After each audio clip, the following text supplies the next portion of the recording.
From Hebron Archives, Sharing God's Secrets. One of God's faithful servants, Brother Bakht Singh, shares what the Lord revealed to him, divine secrets whispered through prayer and obedience. June 23rd. And thine ear shall hear a word behind thee, saying, This is the way, walk ye in it. Isaiah 30:21. This verse surely refers to the voice of God.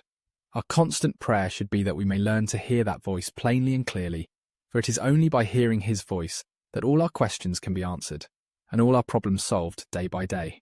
It requires faith and patience to hear the voice of God. God does speak, though very few believers enjoy the privileges of hearing his voice daily and clearly. In Psalm 29 it is plain that God's power is fully manifested when his voice comes to use, verses 4 to 5.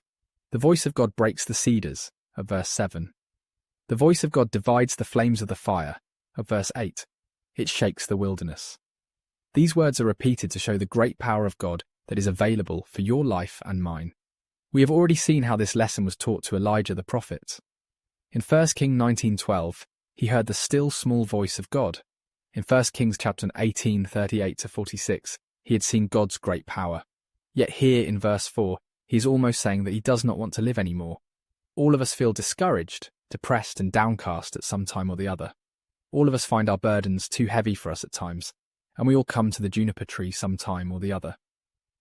But when Elijah heard the still small voice in 1 Kings 19:12, his burden lifted. His desire to die left him, and all his questions about God disappeared. He learned a new secret. He learned that God's ways are not man's ways. Once you learn that secret, then whatever may be your burden or problem, you will come out victorious. We must learn the secret of hearing God and of knowing his ways. Watch Mount Zion, a life-changing truth. Like, share and subscribe for more truth-filled messages that speak to the soul.